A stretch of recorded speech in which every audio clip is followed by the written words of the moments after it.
Hello students, welcome to Panchachandya IAS.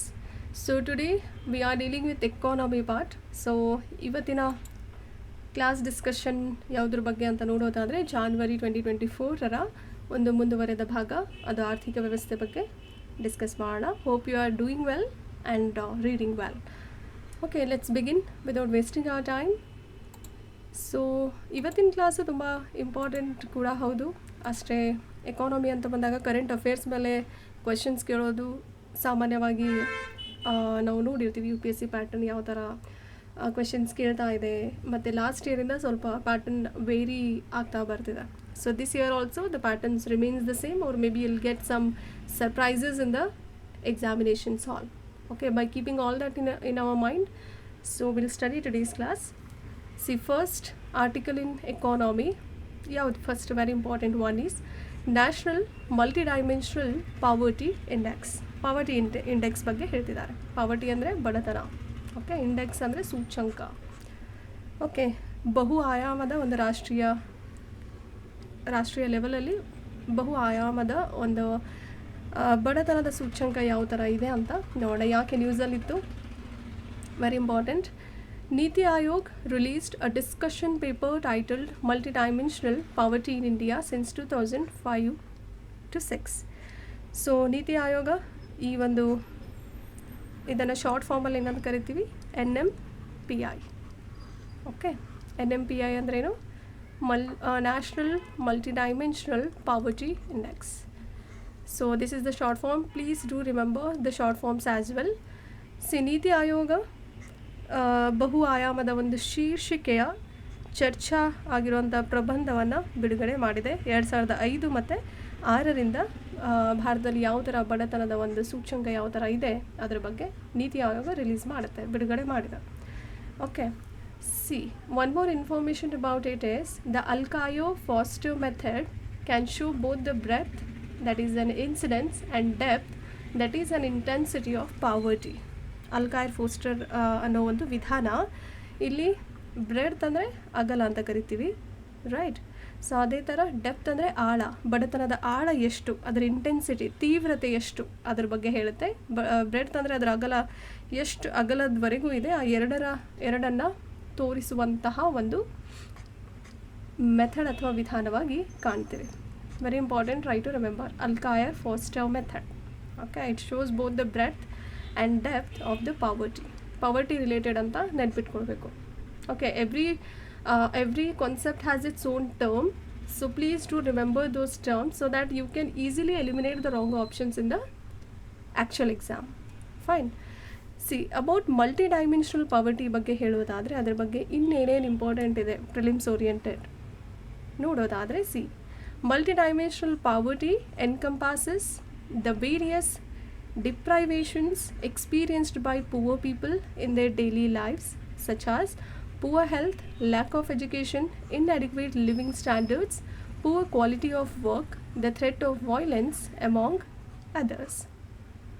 Okay, multidimensional poverty ಅಂತ ಬಂದಾಗ ಇಲ್ಲಿ ದೈನಂದಿನ ಜೀವನದಲ್ಲಿ ಅನುಭವಿಸುತ್ತಿರುವ ವಿವಿಧ ಅಭಾವಗಳ ಬಗ್ಗೆ ಒಳಗೊಂಡಿರುವಂಥದ್ದು. Okay, it is all about multidimensional poverty, ಬಹು ಆಯಾಮದ ಒಂದು ಬಡತನ. ಅದರಲ್ಲಿ ಏನೇನು ಒಳಗೊಂಡಿದೆ ಅಂತ ನೋಡೋದಾದರೆ, ಒಂದು ಶಿಕ್ಷಣದ ಕೊರತೆ ಆಗಿರಬಹುದು. ಓಕೆ, ಅದ್ರ ಜೊತೆ ಕಳಪೆ ಆರೋಗ್ಯ, ಪುವರ್ ಹೆಲ್ತ್. ಓಕೆ, ಹೆಲ್ತ್ ಬಗ್ಗೆ ಸ್ವಲ್ಪ ಅಷ್ಟು ಕೇರ್ ಮಾಡಿರಲ್ಲ, ಅವ್ರ ಲೈಫೇ ಆ ಥರ ರಿಪೀಟ್ ಆಗ್ತಾ ಇರುತ್ತೆ. ಒಂದು ಸೈಕ್ಲಿಂಗ್ ಇರುತ್ತೆ ಅವ್ರದ್ದು, repetitively they have the same structure involve in their lifestyle. So poor health, ಕಳಪೆ ಆರೋಗ್ಯ, ಶಿಕ್ಷಣದ ಕೊರತೆ ಆಗಿರಬಹುದು, ಅಸಮರ್ಪಕ ಜೀವನದ ಒಂದು ಮಾನದಂಡಗಳಾಗಿರ್ಬೋದು. ಓಕೆ, ಲಿವಿಂಗ್ ಸ್ಟ್ಯಾಂಡರ್ಡ್ಸ್ ಇನ್ಅಡಿಕ್ವೇಟ್ ಆಗಿರುತ್ತೆ. ಕ್ವಾಲಿಟಿ ಆಫ್ ವರ್ಕ್ ಅಂತ ಬಂದಾಗ ಕೆಲಸದ ಒಂದು ಗುಣಮಟ್ಟ ಕಡಿಮೆ ಇರುವಂಥದ್ದು. ಥ್ರೆಟ್ ಆಫ್ ವೈಲೆನ್ಸ್ ಅಂತ ಬಂದಾಗ ಹಿಂಸೆಯ ಬೆದರಿಕೆ. ಓಕೆ, ಈ ಥರದ ಆಯಾಮಗಳು ಒಳಗೊಂಡಿರುತ್ತೆ when it comes to multidimensional poverty. Okay, ending poverty in all its forms. ಇನ್ನೊಂದು ಟರ್ಮ್ ಬರುತ್ತೆ, poverty alleviation ಅಂತ. ಓಕೆ, ಟು ಇರಾಡಿಕೇಟ್ ಪಾವರ್ಟಿ ಅಂತಲೂ ಕರೀತಾರೆ. So there were so many terms related to poverty alleviation. Okay, ಆಮೇಲೆ terms ಏನೇನು ಅಂತ ಗೊತ್ತಿರಬೇಕು, so that you can use it in the mains while writing a good answers. Okay, poverty, okay, poverty eradication. So ಈ terms ಎಲ್ಲ ಗೊತ್ತಿರಬೇಕು ನಿಮಗೆ. Eradication ಅಂತ, poverty alleviation ಈಗಾಗಲೇ ಹೇಳಿದ್ದೀನಿ, alleviation. So these are very important terms again for means. So ನಾವು ಇವಾಗ ಪ್ರಿಲಿಮ್ಸ್ಗೆ ಪರ್ಸ್ಪೆಕ್ಟಿವಲ್ಲಿ ಡಿಸ್ಕಸ್ ಮಾಡೋದ್ರಿಂದ, so but at least you should have a vague idea about all these terms. Okay, ending poverty in all its forms everywhere. Aim ಅಂತ ಬಂದಾಗ ಏನು ಗುರಿ ಹೊಂದಿರುತ್ತೆ, ಸಸ್ಟೈನಬಲ್ ಡೆವಲಪ್ಮೆಂಟ್ ಗೋಲ್ SDG1ನ ಫುಲ್ಫಿಲ್ ಮಾಡುವಂಥದ್ದು. Okay, so measurement of multi dimensional poverty. Okay, ಏನು measurements ಏನೇನಿದೆ, let us ಕೆಲವೊಂದು ವರದಿಗಳಿರುತ್ತೆ. ಸೊ ಆ ವರದಿಗಳು ಯಾವ ಥರ ಹೇಳಿದ್ದಾರೆ, ಅಥವಾ UNDPಯಲ್ಲಿ ಆಗಿರ್ಬೋದು ಏನು ವರದಿ ಇದೆ, ಇನಿಷಿಯೇಟಿವ್ ಏನೇನು ತೊಗೊಂಡಿದ್ದಾರೆ, ಕೆಲವೊಂದು ರಿಪೋರ್ಟ್ಸ್ಗಳಲ್ಲಿ ಏನೇನು ಪಾವರ್ಟಿ ಬಗ್ಗೆ ದಾಖಲೆಗಳನ್ನು ಮಾಡಿದ್ದಾರೆ, ಅಥವಾ ಏನೇನು ಚೇಂಜಸ್ ಇದೆ. Okay, so let's see. It is a global MPI. MPI ಅಂದರೆ multi dimensional poverty index, try to remember. So G ಅಂದರೆ it is in a global level, ವಿಶ್ವದಾದ್ಯಂತ, right. See, it is a globally recognized comprehensive measure that captures poverty in multiple dimensions beyond monetary aspects. Okay. See, MPI ಬಗ್ಗೆ ನೋಡೋದಾದರೆ ಬಹು ಆಯಾಮದ ಒಂದು ಬಡತನದ ಮಾಪನ ಅಂತಲೇ ಕರಿಬಹುದು. ಮೆಷರ್ಮೆಂಟ್ ಅಂದರೆ ಮಾಪನ, ರೈಟ್. ಇವಾಗ GMPI ವರದಿಯನ್ನು ಮೊದಲು ಬಿಡುಗಡೆ ಮಾಡಿರೋದು ಯಾರು ಅದೆಲ್ಲ ಗೊತ್ತಿರಲಿ, ಸುಮ್ಮನೆ ಒಂದು ವೇಗ್ ಐಡಿಯಾ ಗೊತ್ತಿರಲಿ. Already we have read about Alkire Foster method. It is a method which shows us the breadth, okay, intensity and the depth. Okay, depth ಅಥವಾ ಇಂಟೆನ್ಸಿಟಿ ಅಂತೀವಿ. ಸೊ ಅದೇ ಥರ ಅಗಲ, ಅದರ ಒಂದು ಏನಂತ, ಬ್ರೆಡ್ತ್ ಅಂದರೆ ಏನಂತ ಹೇಳಿದ್ದೆ, yes everyone, incidence. Try to remember. Breadth ಅಂದರೆ incidence, depth intensity of the poverty ಬಗ್ಗೆ ಹೇಳುತ್ತೆ ಈ ವಿಧಾನ. So try to remember, okay, don't forget. See, ಅದೇ ಥರ ಗ್ಲೋಬಲಿ ರೆಕಗ್ನೈಸ್ಡ್ ಕಾಂಪ್ರಹೆನ್ಸಿವ್ ಮೆಷರ್ ಆಗಿ GMPIನ ಕಾಣಲಾಗುತ್ತೆ. ಸೊ ಇಲ್ಲಿ ಏನೇನು ಕ್ಯಾಪ್ಚರ್ ಮಾಡಲಾಗುತ್ತೆ ಅಂತ ನೋಡೋದಾದರೆ, ಪಾವರ್ಟಿ ಇನ್ ಮಲ್ಟಿಪಲ್ ಡೈಮೆನ್ಷನ್ಸ್. ಆಯಾ ಒಂದು ಪಾವರ್ಟಿ ಇದೆ ಅಂದರೆ ಯಾವ್ಯಾವ ಡೈಮೆನ್ಷನ್ಸಿಂದ ಪಾವರ್ಟಿ ಆಗ್ತಿದೆ, ಬಡತನಕ್ಕೆ ಕಾರಣಗಳಿದ್ದಾವೆ ಅನ್ನೋದನ್ನ ಫೈಂಡ್ ಔಟ್ ಮಾಡಿ ಅದಕ್ಕೆ ಆದಂತಹ ಕೆಲವೊಂದು ಮಾಪನಗಳನ್ನು ಕೊಡುವಂಥದ್ದು in order to alleviate or end poverty, right. See, multiple dimensions beyond monetary aspects, right. ಬಡತನವನ್ನು ಸೆರೆ ಹಿಡಿಯುವಂಥದ್ದು, ಅದನ್ನು GMPI ಅಂತ ಕರಿತೀವಿ. ಜಾಗತಿಕವಾಗಿ ಗುರುತಿಸಲ್ಪಟ್ಟ, ಓಕೆ, ಸಮಗ್ರ ಅಳತೆಯಾಗಿದ್ದು ಇದು ವಿತ್ತೀಯ ಅಂಶಗಳನ್ನು ಮೀರಿ ಬಹು ಆಯಾಮಗಳಲ್ಲಿ ಬಡತನವನ್ನು ಸೆರೆ ಹಿಡಿಯುವಂತಹ ಕಾರ್ಯ ಇದು ನಿರ್ವಹಿಸುತ್ತೆ GMPI ರಿಪೋರ್ಟ್. ಈ ವರದಿ ಬಗ್ಗೆ ಹೇಳೋದಾದರೆ, it was first released by the Oxford poverty and human development initiative. So this is whole one term. Okay, it is an organization or the initiative called as Oxford Poverty and Human Development Initiative, OPHI ಅಂತ in short ಅಲ್ಲಿ ಕರೆಯಲಾಗುತ್ತೆ. And the United Nations Development Program UNDP since 2010. GMPI ವರದಿಯನ್ನು ಮೊದಲು ಬಿಡುಗಡೆ ಮಾಡಿದ್ದು Oxford poverty and human development initiative, okay, ಮತ್ತು UNDP ರಾಷ್ಟ್ರಗಳ ಅಭಿವೃದ್ಧಿ ಕಾರ್ಯಕ್ರಮ ಅಂತಲೂ ಕರೆಯಲಾಗುತ್ತೆ. ಓಕೆ, UNDP, ಯುನೈಟೆಡ್ ನೇಷನ್ಸ್ ಬಗ್ಗೆ ಕೇಳಿರ್ತೀರ. ಸಿನ್ಸ್ 2010 ಈಗಾಗಲೇ ಕ್ಲಾಸಸ್ಗಳಲ್ಲಿ UNDP ಬಗ್ಗೆ ಆಗಿರ್ಬೋದು, ಆಯಾ ಇನ್ಸ್ಟಿಟ್ಯೂಷನ್ಸ್ ಬಗ್ಗೆ ಡಿಸ್ಕಸ್ ಮಾಡಲಾಗಿದೆ. So try to remember. GMPI report ಯಾರು ರಿಲೀಸ್ ಮಾಡಿದರು, ಎಲ್ಲಿಂದ ಬಿಡುಗಡೆ ಮಾಡಲಾಗುತ್ತೆ. So all that is very important for your prelims. Remember it. Again national MPI, NMPI. ಇವಾಗ ನಾವು GMPI ನೋಡಿದ್ವಿ ಗ್ಲೋಬಲ್ ಲೆವೆಲಲ್ಲಿ, ರೈಟ್. ಅದೇ ಥರ ನ್ಯಾಷನಲ್ ಅಂದರೆ ರಾಷ್ಟ್ರೀಯ ಮಟ್ಟದಲ್ಲಿ ಯಾವ ಥರ MPI ಇಂಡೆಕ್ಸ್ ಹೊಂದಿರುತ್ತೆ, ಮಲ್ಟಿ ಡೈಮೆನ್ಷನಲ್ ಪಾವರ್ಟಿ ಇಂಡೆಕ್ಸ್ ಅಂತ ನೋಡೋದಾದರೆ, MPI value is arrived at by multiplying the head count ratio. Head count ratio ಅಂದರೆ ಏನು? It indicates the proportion of multidimensionally poor in the population. Okay, head count ಅನುಪಾತ ಅಂತ ಬಂದಾಗ, ratio ಅಂದರೆ ಅನುಪಾತ, ratio and proportion ಅಂತ mathematics ಅಥವಾ ಆ್ಯಪ್ಟಿಯಲ್ಲಿ ಓದಿರ್ತೀರ, ರೈಟ್. ಸೊ ರೇಷಿಯೋ ಅಂದರೆ ಅನುಪಾತ. ಅನುಪಾತ ಅಂದರೆ ಇವಾಗ for example centrally sector scheme ಅಥವಾ ಸೆಂಟ್ರಲಿ ಸ್ಪಾನ್ಸರ್ಡ್ ಸ್ಕೀಮ್ ಅಂತ ಬಂದಾಗ 60:40 ಫಾರ್ ನಾರ್ಮಲ್ ಸ್ಟೇಟ್ ಇರುತ್ತೆ ಸೆಂಟ್ರಲಿ ಸ್ಪಾನ್ಸರ್ಡ್ ಸ್ಕೀಮ್. ಸೆಂಟರು ಕೇಂದ್ರ ಸರ್ಕಾರ 60% ಫಂಡ್ ಅದು ಕೇಂದ್ರ ಸರ್ಕಾರದಿಂದ ಬಿಡುಗಡೆ ಮಾಡಲಾಗುತ್ತೆ ಕೆಲವೊಂದು ಆಯಾಮಗಳಿಗೆ ಅಥವಾ ಸ್ಕೀಮ್ಸ್ ಅಂತ ಬಂದಾಗ. ಸೊ ಅದೇ ಥರ 40 ರಾಜ್ಯ ಸರ್ಕಾರದಿಂದ ಫಂಡ್ನ ಕೊಡುತ್ತೆ ಆ ಒಂದು ಯೋಜನೆಗೆ ಸಹಾಯ ಮಾಡಲಿಕ್ಕೆ ಅಥವಾ ಫಂಡ್ನ ಕೊಟ್ಟಿದ್ರೆ ಆ ಕೆಲಸಗಳು ಕಾರ್ಯಗಳು ನಡೀತಾ ಇರುತ್ತೆ, ರೈಟ್. ಸೊ ಅದೇ ಥರ ಅನುಪಾತ ಅಂದರೆ it indicates proportion of multidimensionally poor in the population. Okay, ಇದು ಜನಸಂಖ್ಯೆಯಲ್ಲಿ ಬಹು ಆಯಾಮದ ಒಂದು ಬಡವರ ಪ್ರಮಾಣವನ್ನು ಎತ್ತಿ ಹಿಡಿಯುವಂಥ ಕೆಲಸ ಅಥವಾ ಇಂಡಿಕೇಟ್ ಮಾಡುವಂಥ ಕೆಲಸ ಮಾಡುತ್ತೆ. ಅದೇ ಥರ ಎಮ್ ಪಿ ಐ ವ್ಯಾಲ್ಯೂನ ಯಾವ ಥರ ನಾವು ಫೈಂಡ್ ಔಟ್ ಮಾಡ್ಬೋದು ಅಂತ ನೋಡಿದಾಗ multiplying the head count ratio and the intensity of poverty, ಈ ಎರಡನ್ನು ಮಲ್ಟಿಪ್ಲೈ ಮಾಡುವಂಥದ್ದು. ಓಕೆ, ಗುಣಾಕಾರ ಚಿಹ್ನೆ, right. It is not wrong sign, it is equally ಗುಣಾಕಾರ ಚಿಹ್ನೆ ಅಂತ ಕನ್ನಡದಲ್ಲಿ ಕರಿತೀವಿ, ಮಲ್ಟಿಪ್ಲಿಕೇಶನ್ ಅಂತ ಇಂಗ್ಲೀಷಲ್ಲಿ ಹೇಳ್ತೀವಿ. ಮಲ್ಟಿಪ್ಲೈಯಿಂಗ್ ಅಂದರೆ ಎರಡರ ಮಧ್ಯೆ ಪ್ರಾಡಕ್ಟ್ ಅಂತ. ಪ್ರಾಡಕ್ಟ್ ಟರ್ಮ್ಸ್ ಅಂದರೆ ಗೊತ್ತಲ್ವ, ಇದು ಕೂಡ ಮಲ್ಟಿಪ್ಲೈ ಮಾಡುವಂಥ sign in mathematics. Those are engineers they'll get to know, right. A dot B, right, A into B, so both are one and the same.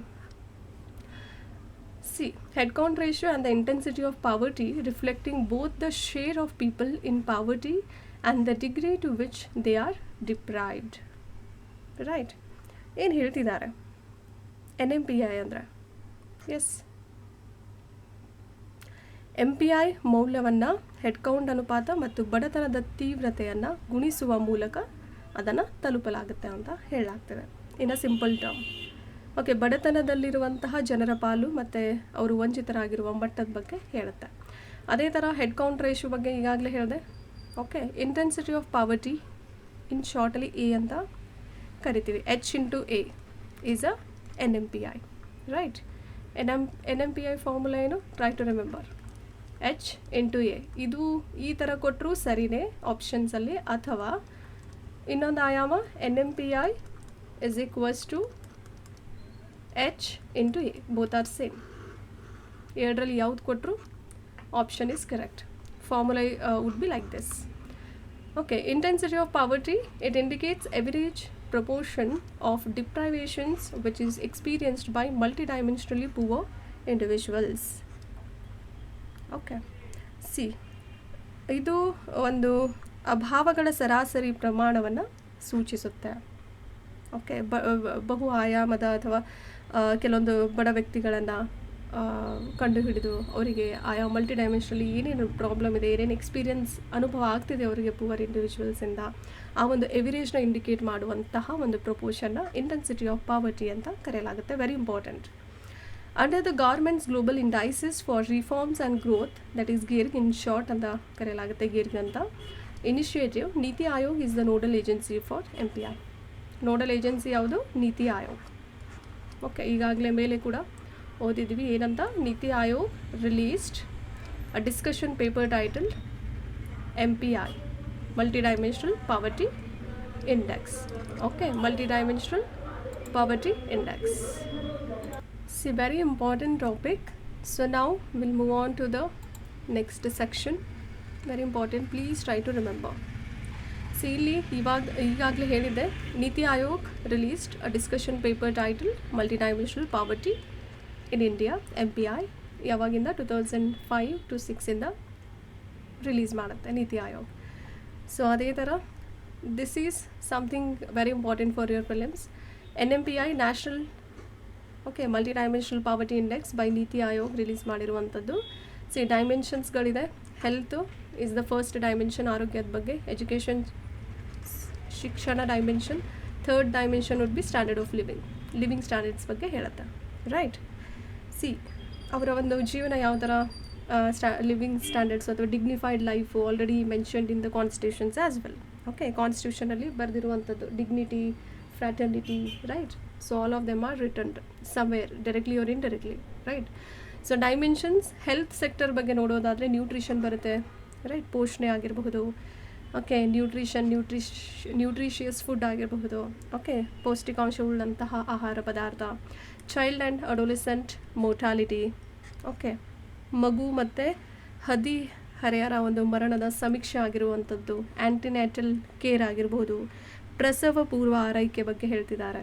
Okay, education ಅಂತ ಬಂದಾಗ years of schooling, okay, ಎಷ್ಟು ಶಾಲಾ ವರ್ಷಗಳು ಎಷ್ಟು, school attendance ಬಗ್ಗೆ ಆಗಿರ್ಬೋದು, ಹಾಜರಾತಿ, cooking fuel, ಅಡುಗೆದು ಒಂದು ಫ್ಯೂಯಲ್ ಆಯಿಲ್ ಬಗ್ಗೆ ಹೇಳ್ತಿದ್ದಾರೆ. Okay, fuel compact natural gas ಆಗಿರ್ಬೋದು, fuel in terms of anything. Okay, sanitation ಅಂದರೆ ನೈರ್ಮಲ್ಯದ ಬಗ್ಗೆ. ಅದೇ ಥರ ಸ್ಟ್ಯಾಂಡರ್ಡ್ ಆಫ್ ಲಿವಿಂಗ್ ಅಂತ ಬಂದಾಗ ಕುಕ್ಕಿಂಗ್ ಫ್ಯೂಯಲಿಂದ ಶುರು ಆಗುತ್ತೆ. ಸ್ಯಾನಿಟೇಷನ್ ಆಗಿರ್ಬೋದು, drinking water, electricity, housing, assets, bank account. Assets ಬಗ್ಗೆ ಈಗಾಗಲೇ ಎಕಾನಮಿಯಲ್ಲಿ ಸರ್ ಹೇಳಿರ್ತಾರೆ ಕ್ಲಾಸಸಲ್ಲಿ. ಅಸೆಟ್ಸ್ ಅಂದರೆ ಫಾರ್ ಎಕ್ಸಾಂಪಲ್ ನಿಮ್ಮ ಕಡೆ ನಿಮ್ಮದೇ ಆದಂತಹ ಒಂದು ಕಾರ್ ಇದೆ. Okay, because you owned it, right? ಆ ಕಾರ್ ನಿಮ್ಮದು ಅಂತ ಗೊತ್ತು, that is your asset. Okay, ಆ ಕಾರ್ನ ನೀವು ಇನ್ನೊಬ್ಬರಿಗೆ ಕೊಡ್ತೀರಲ್ಲ, ಫಾರ್ ಫ್ಯೂ ಅವರ್ಸ್ ಆರ್ ಆ ಒಂದು ದಿವಸಕ್ಕೋಸ್ಕರ ಅವರಿಗೆಲ್ಲ ಹೋಗೋದಿರುತ್ತೆ, ನಿಮ್ಮದು ತುಂಬ ಕ್ಲೋಸ್ ಫ್ರೆಂಡ್.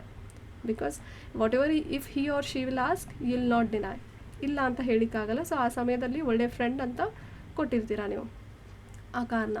ಎಲ್ಲೋ ಹೋಗಿ ಬರೋದಿರುತ್ತೆ, ಎಮರ್ಜೆನ್ಸಿ ಸಿಚುವೇಶನ್ ಇರುತ್ತೆ, ಕೊಟ್ಟಿರ್ತೀರಾ. ಸೊ ಅದನ್ನು ಏನಂತ ಕರಿತೀರಿ? This is liability. ಆ ಪರ್ಸನ್ ನಿಮಗೆ ಮತ್ತೆ ತಿರುಗಾ ವಾಪಸ್ ಕೊಡಲೇಬೇಕು, right? Because it's your car, that is liability. It's his work to return you back, right? Assets ಅಂದರೆ ನಿಮ್ಮದು ಅಂತಕ್ಕಂಥದ್ದು, ರೈಟ್? ಸ್ವತ್ತುಗಳು ಅಂತ ಕರಿತೀವಿ ಕನ್ನಡದಲ್ಲಿ. ನಿಮ್ಮ ಸ್ವತ್ತು ಅಂತ ಕರಿತೀವಲ್ಲ, ಸ್ವತ್ತುಗಳು. So I don't know, something wrong happen here. Okay, ನಾವು I can able to write ಸ್ವತ್ತುಗಳು. ಇದನ್ನು ಅಸೆಟ್ಸ್ ಅಂತ ಕರಿತೀವಿ, ರೈಟ್? ಅದೇ ಥರ ಬ್ಯಾಂಕ್ ಅಕೌಂಟ್ ಆಗಿರ್ಬೋದು, ಬ್ಯಾಂಕ್ ಖಾತೆಗಳು, ಹೌಸಿಂಗ್ ಆಗಿರ್ಬೋದು, ಸೊ ವಸತಿ ಅಂತ ಕರಿತೀವಿ. So all these are very important for your living standards. ಒಂದು ಬೇಸಿಕ್ ನೀಡ್ಸ್ ಕೂಡ ಹೌದು, ಅದ್ರ ಜೊತೆಯಲ್ಲಿ ನಿಮ್ಮ ಲಿವಿಂಗ್ ಸ್ಟ್ಯಾಂಡರ್ಡ್ಸ್ನ ಒಂದು ಡಿಗ್ನಿಫೈಡ್ ಲೆವೆಲಲ್ಲಿ ಕರ್ಕೊಂಡು ಹೋಗುತ್ತೆ. Okay, these are very important. And ನಾನು deprived, if this is not that important, I have erased. For prelims, not at all important. You can skip this part, whatever written over here. There is a flow chart even this section as well. Illu kuda flow chart ittu, nanu erase madidine because this is not that important. Some indicators and weights out of 6 alli 1, out of 12 1, out of 12 1, total on an average out of 6 1. So ee tara, this is weights, out of 3 1, right? 1 by 6 plus 1 by 6, how much it could be? Yes, this is 1 by 6, this is 1 by 6. You can add on, right? What it could be? 2 by 6. So it is 1 by 3 again. So overall 1 by 3. So ee tara calculation irutte. Okay, it is out of 3 1. So ellanu on an average ಕೊಟ್ಟಿರ್ತಾರೆ weights. Try to remember. So not that important weights, but ಆಯಾಮಗಳು ಯಾವ್ದು ಅಂತ ಒಂದು vague idea ಇರೋದು ತುಂಬ important. Next one, unified payments interface. You P I ಬಗ್ಗೆ ಎಲ್ರಿಗೂ ಗೊತ್ತು, ಎಲ್ಲರೂ ಡಿಜಿಟಲ್ ಪೇಮೆಂಟ್ಸ್ ಮಾಡ್ತಾ ಇದ್ದೀರಾ. ಬಿಕಾಸ್ ಆನ್ಲೈನ್ ಪ್ಲ್ಯಾಟ್ಫಾರ್ಮಿಂದ ತುಂಬ ಸ್ಟೂಡೆಂಟ್ಸ್ ಕ್ಲಾಸ್ಗಳನ್ನು ಕೇಳ್ತಿದ್ದೀರಾ. ಸೊ ಅದೇ ಥರ ಆನ್ಲೈನ್ ಪೇಮೆಂಟ್ ಕೂಡ ಮಾಡಿದ್ದೀರಾ. So by using U P I method, right, or Q R code, anything. So basically will consider that you are doing your payment methods through UPI. Okay, to understand well in a well manner. See, about National Payments Corporation of India anta bandaga NPCI ಒಂದು organisation ಆಗಿದೆ, umbrella organisation ಅಂತ ಕರಿತೇವೆ. Okay, see national payments corporation of India ಇದರ ಒಂದು full form. NPCI is an umbrella organization for operating retail payments and settlement systems in India. ಒಂದು ಚಿಲ್ಲರೆ ವ್ಯಾಪಾರಕ್ಕಾಗಿ umbrella organisation ಸಂಸ್ಥೆಯಾಗಿ ಕೆಲಸ ಮಾಡುವಂಥದ್ದು, ಭಾರತದಲ್ಲಿರುವಂತಹ ಪಾವತಿಗಳಾಗಿರಬಹುದು ಮತ್ತು ವಸಾಹತು ವ್ಯವಸ್ಥೆಗಳ ಬಗ್ಗೆ ಕೆಲಸ ಮಾಡುವಂಥದ್ದು. It is an initiative of RBI and Indian Banks Association under provisions of Payment and Settlement Systems Act 2007. ಇದು ಪಾವತಿ ಮತ್ತು ಸೆಟಲ್ಮೆಂಟ್ ಸಿಸ್ಟಮ್ಸ್ ಆ್ಯಕ್ಟ್ 2007 ನಿಬಂಧನೆಗಳ ಅಡಿಯಲ್ಲಿ RBI ಮತ್ತು Indian banks association, okay, IBA, so ಇವುಗಳ ಒಂದು ಉಪಕ್ರಮವಾಗಿ ಕೆಲಸ ಮಾಡುವಂಥದ್ದು. Okay, it has been incorporated as a not for profit company under provisions section 8 of companies act 2013. Not for profit ಕಂಪನಿಯಾಗಿ ಸಂಯೋಜಿಸಲಾಗಿದೆ ಇದನ್ನು. ಸೊ ಕಂಪನಿಗಳ ಕಾಯ್ದೆ 2013 ನಿಬಂಧನೆಗಳ ಅಡಿಯಲ್ಲಿ ಸೆಕ್ಷನ್ 8ರಲ್ಲಿ ಇದನ್ನು ಕಾಣ್ತೀವಿ. It is incorporated in this particular provision. It has launched payment products such as RuPay card, IMPS, UPI, Bheem UPI, Bheem Aadhaar, Bharat Bill Pay, etc. Okay, ಇಲ್ಲಿ ಲಾಂಚ್ ಮಾಡಲಾಗಿದೆ. ಓಕೆ, ಪಾವತಿ ಉತ್ಪನ್ನಗಳನ್ನು ಪ್ರಾರಂಭ ಮಾಡಲಾಗಿದೆ. ಈ ಒಂದು ಪೇಮೆಂಟ್ ಪ್ರಾಡಕ್ಟ್ಸ್ ಯಾವುದಾದ್ರು ಬರುತ್ತೆ, ರೂಪಾಯಿ ಕಾರ್ಡ್ ಆಗಿರಬಹುದು, okay, UPI, Bheem, everything. So which is very important about UPI, because we already studied about all these UPI methods, whether it is a Bheem UPI or a normal UPI, okay, but still we'll have a vague idea about it. UPI, Unified Payments Interface and its features.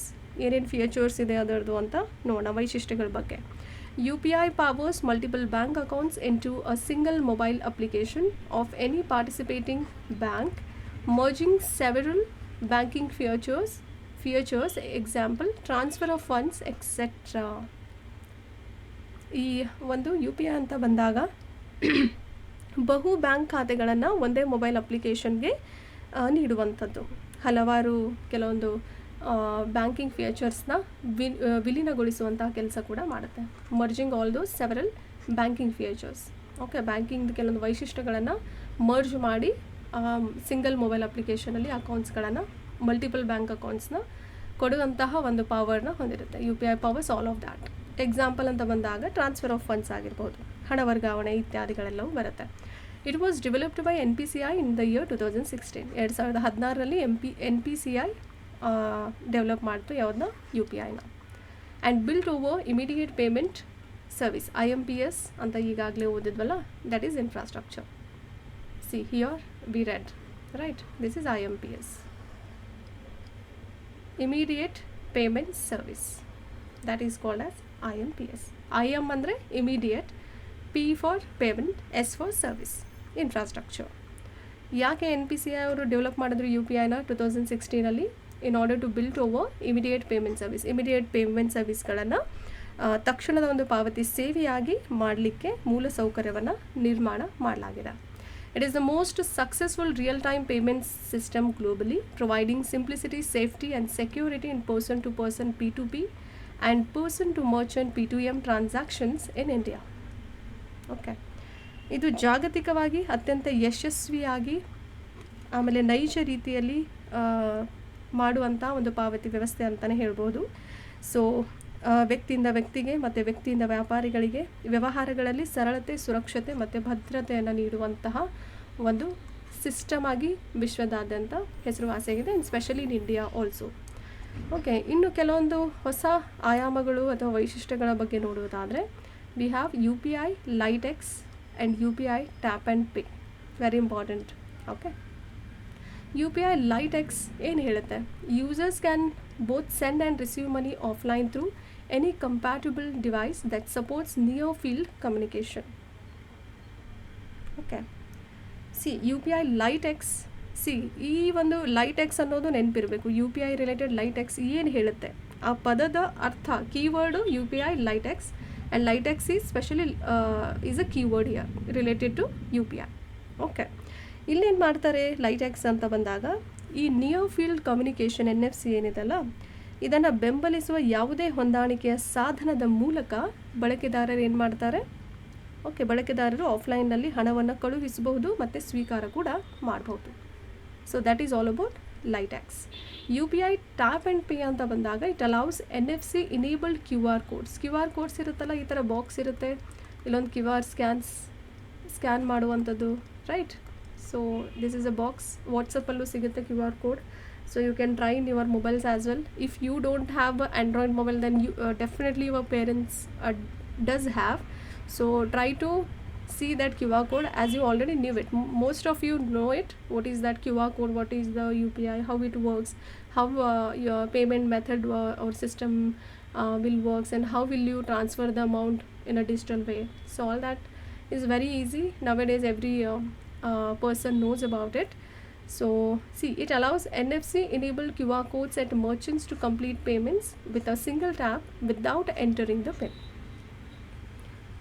Okay, ಇದು ವ್ಯಾಪಾರಿಗಳಲ್ಲಿ NFC ಸಕ್ರಿಯಗೊಳಿಸಿದಂತಹ QR ಕೋಡ್ಗಳನ್ನು ಅಥವಾ ಪಾವತಿಗಳನ್ನು ಪೂರ್ಣಗೊಳಿಸಲಿಕ್ಕೆ ಅನುಮತಿ ಕೊಡಲಾಗಿದೆ.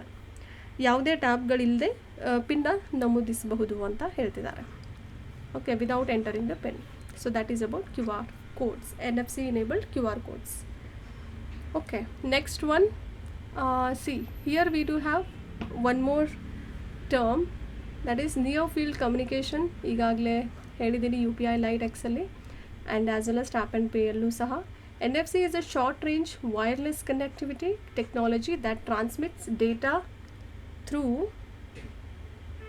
electromagnetic radio fields to enable two devices to communicate with each other.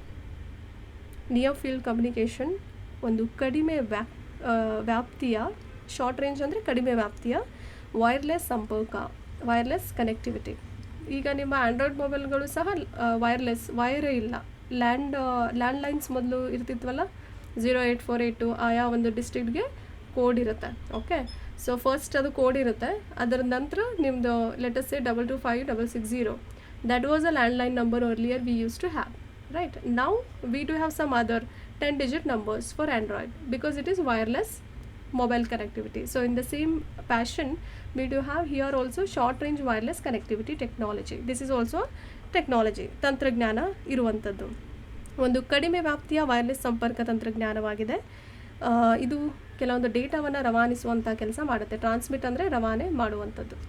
Okay, through electromagnetic radio ಫೀಲ್ಡ್ಸಿಂದ ಎರಡು ಸಾಧನಗಳನ್ನು ಸಕ್ರಿಯಗೊಳಿಸಲಿಕ್ಕೆ, ಒಂದು ಪರಸ್ಪರ ಸಂವಹನ ಮಾಡಲಿಕ್ಕೆ ವಿದ್ಯುತ್ ಕಾಂತೀಯ ರೇಡಿಯೋ ಕ್ಷೇತ್ರಗಳಾಗಿರ್ಬೋದು, ಸೊ ಎಲ್ಲನೂ ಇನೇಬಲ್ ಮಾಡುತ್ತೆ. ಎರಡು ಡಿವೈಸಸ್ಗಳನ್ನು ಕನೆಕ್ಟ್ ಮಾಡಿ ಕಮ್ಯುನಿಕೇಟ್ ಮಾಡಲಿಕ್ಕೆ ಸಹಾಯ ಮಾಡುತ್ತೆ with one another. Like I will talk to you guys, so 2 devices got connected and we are communicating to one another. Okay, so we'll solve your doubts through online mode. How it will be done, because it is a wireless technology we are using nowadays. So here also NFC does the same. Hope you understood. Very easy and try to remember. Conversational payments ಯಾವ ಥರ ಇರುತ್ತೆ, ಸಂವಾದಾತ್ಮಕ ಪಾವತಿಗಳು ಯಾವ ಥರ ಇರುತ್ತೆ. Hello UPI. Users can simply give voice commands to transfer funds and input a UPI pin to complete the transaction. ಬಳಕೆದಾರರು ಹಣವನ್ನು ವರ್ಗಾಯಿಸಲಿಕ್ಕೆ ಒಂದು ಧ್ವನಿ ಆಜ್ಞೆಗಳನ್ನು ನೀಡುತ್ತವೆ. ಗೂಗಲಲ್ಲಿ ಹೋಗಿ ನಿಮಗೆ ಯಾವುದೋ ಒಂದು ಟರ್ಮ್ ಗೊತ್ತಿಲ್ಲ, ಯಾವುದೋ ಒಂದು ವೊಕ್ಯಾಬ್ಯುಲರಿ ತುಂಬ ಟಫ್ ಇದೆ ಅಂತ ಬಂದಾಗ, you'll go and search in the Google, or else you'll have that voice over message, right? So whatever you want, you need to speak correctly so that you'll get the correct meaning, what actually that word meant for you. Okay, so in the similar fashion, users can simply give voice commands to transfer funds and input a UPI pin to complete the transaction. Very easy. ಧ್ವನಿ ಆಜ್ಞೆಗಳನ್ನು ನೀಡುವುದರ ಮೂಲಕ ಹಣವನ್ನು ವರ್ಗಾಯಿಸುವಂಥದ್ದು ಮತ್ತು ವಹಿವಾಟುಗಳನ್ನು ಪೂರ್ಣಗೊಳಿಸಲಿಕ್ಕೆ UPI ಪಿನ್ನನ್ನು ನಮೂದಿಸಬಹುದು.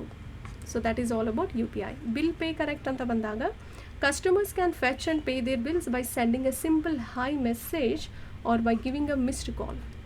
ರೈಟ್, ಈ ಬಿಲ್ ಪೇ ಯಾವ ಥರ ಸಂಪರ್ಕ ಹೇಗೆ ಮಾಡಬಹುದು ಅಂತ ನೋಡೋದಾದರೆ, ಗ್ರಾಹಕರು ಸರಳವಾದ ಒಂದು ಹಾಯ್ ಸಂದೇಶವನ್ನು ಕಳುಹಿಸುವುದರ ಮೂಲಕ ಅಥವಾ ಸಂದೇಶವನ್ನು ನೀಡುವ ಮೂಲಕ ತಮ್ಮ ಬಿಲ್ಗಳನ್ನು ಪಡೆಯಬಹುದು ಮತ್ತು ಪಾವತಿಸಲೂಬಹುದು. So this is all about UPI and little bit we have a challenges associated with UPI. Okay, challenges ಅಂದರೆ ಇಶ್ಯೂಸ್ ಆಗಿರ್ಬೋದು, ಪ್ರಾಬ್ಲಮ್ಸ್ ಏನೇನು ಬರ್ಬೋದು, ಸವಾಲುಗಳು ಅಂತ ಕರಿತೀವಿ. Market share of PhonePe is 46.91%. 46.9 ಅಂದರೆ ಅಪ್ರಾಕ್ಸಿಮೇಟ್ಲಿ 47% ಆಗುತ್ತೆ. ಆ್ಯಂಡ್ ಗೂಗಲ್ ಪೇ ಎಷ್ಟಿದೆ ಮಾರ್ಕೆಟ್ ಶೇರು? 36.39. 0.5 ಇದ್ದಾಗ ಅದು ನೆಕ್ಸ್ಟ್ ನಂಬರ್ಗೆ ನಾವು ಅಪ್ರಾಕ್ಸಿಮೇಟ್ಲಿ ಅಂತ ತೊಗೊಳ್ಬೋದು. It is approximately 47%. ವೇಗ ಐಡಿಯಾ ಇರಲಿ. ಓಕೆ, ಅದೇ ಥರ ಗೂಗಲ್ ಪೇ ಎಷ್ಟಿದೆ? 36.39 ಅಂದರೆ 36 ಅಂತಲೂ ತೊಗೋಬೋದು ನೀವು. 36.5 ಅಂತ ಬಂದಾಗ ಆವಾಗ 37ಗೆ ಅದು ಪ್ರಮೋಟ್ ಆಗುತ್ತೆ. In terms of the transaction volume in October-November 2023, whereas Bheem UPI is just 0.22%. Okay, this is the market share of all the 3 transactions. Try to remember. These are the challenges related to it. Next one is non-performing assets. NPA ಅಂತ ಕರಿತೀವಿ. Already ಓದಿರ್ತೀರ ಎಕಾನಮಿಯಲ್ಲಿ, right? Sir ಹೇಳಿರ್ತಾರೆ. ಇದನ್ನು ಅನುತ್ಪಾದಕ ಆಸ್ತಿ ಅಂತ ಕರಿತೀವಿ, ಆಸ್ತಿ. ಓಕೆ, ಅನುತ್ಪಾದಕ ಆಸ್ತಿ. ಅಸೆಟ್ಸ್ ಅಂದರೆ ಸ್ವತ್ತುಗಳು ಅಂತ ಈಗಾಗಲೇ ಹೇಳಿದ್ದೆ, ಆಸ್ತಿ ಬಗ್ಗೆ ಹೇಳ್ತಿದ್ದಾರೆ. ಕೆಲವೊಂದು ನಾನ್ ಪರ್ಫಾರ್ಮಿಂಗ್ ಅಸೆಟ್ಸ್ ಬಗ್ಗೆ ನೀವು ಕರೆಂಟ್ ಅಫೇರ್ಸಲ್ಲಿ ನೋಡೋದಾದರೆ, it is related to loans and advances. Classification for all those loans and advances is all about non performing assets. We do talk in today's class, right? ಅನುತ್ಪಾದಕ ಆಸ್ತಿಗಳ ಬಗ್ಗೆ ನೋಡೋದಾದರೆ, NPA refers to a classification for loans or advances of a bank that are in default or arrears. NPA ಸಾಲಗಳ ವರ್ಗೀಕರಣವನ್ನು ಸೂಚಿಸುತ್ತೆ. ಅದು default ಅಥವಾ ಬಾಕಿ ಇರುವ ಬ್ಯಾಂಕಿನ ಕೆಲವೊಂದು ಮುಂಗಡಗಳಂತ ಕರಿತೀವಿ.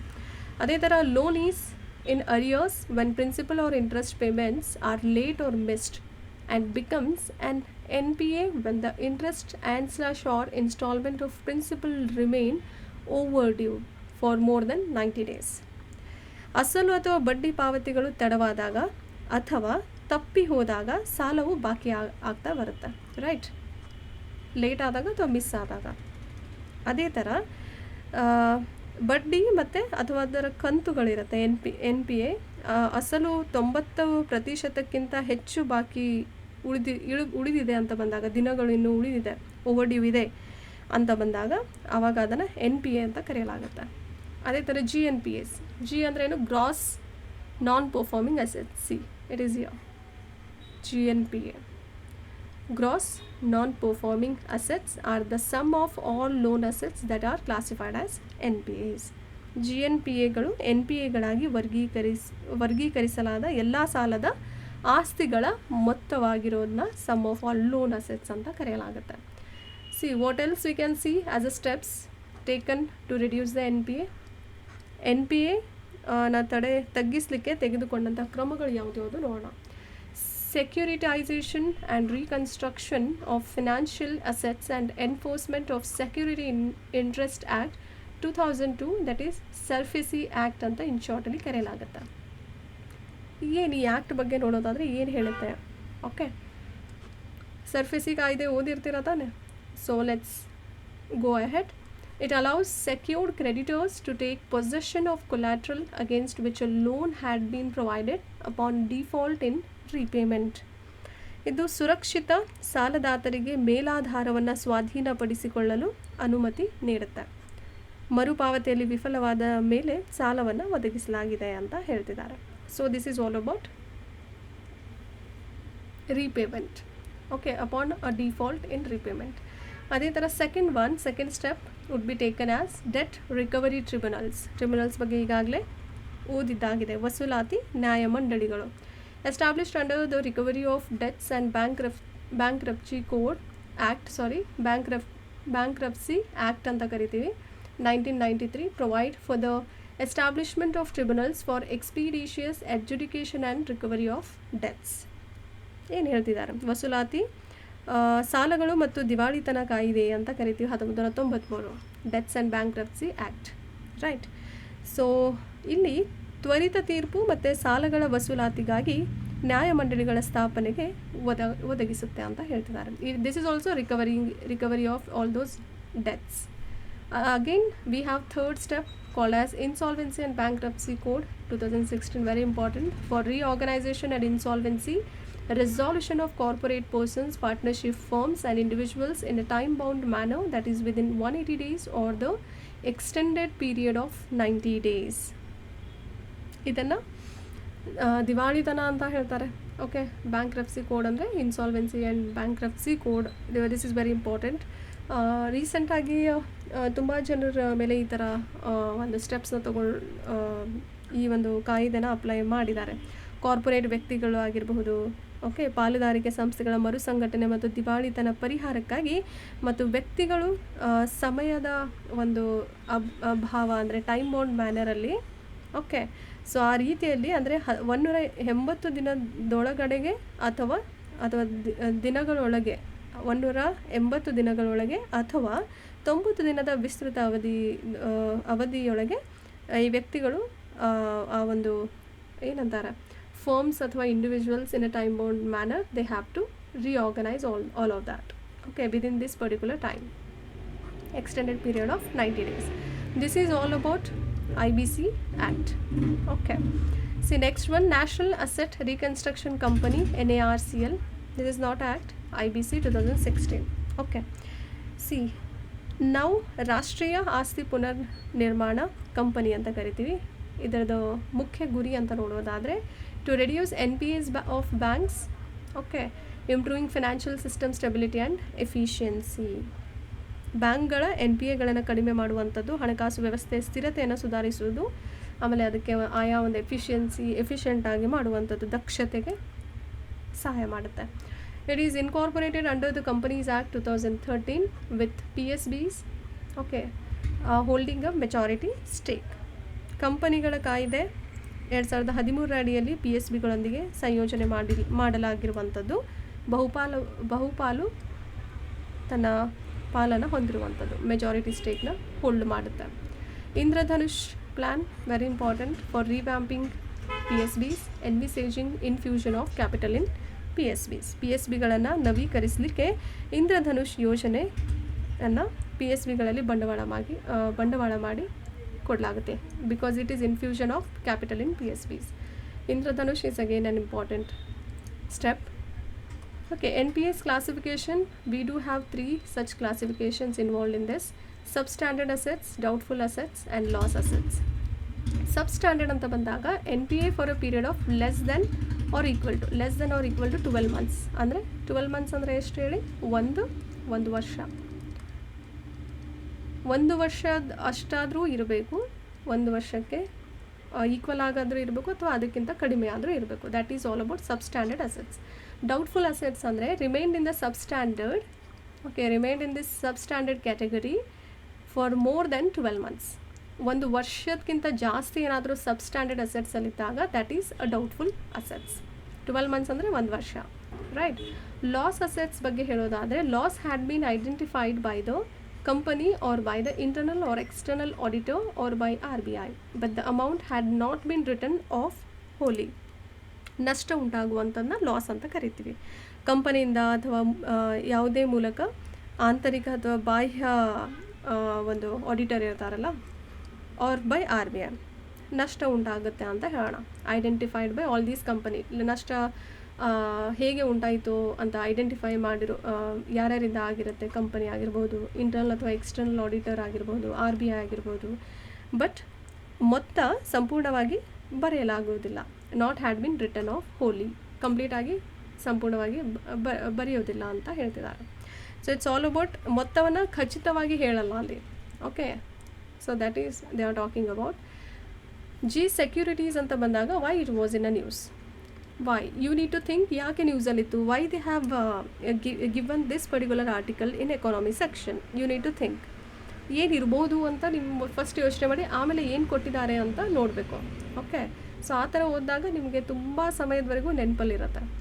Recently the reserve bank of India has permitted the lending and borrowing of G securities, that is G sections, G sec ಅಂತ ಕರಿಬೋದು ನೀವು, okay, by issuing directions called RBI Government Securities Lending Directions 2023.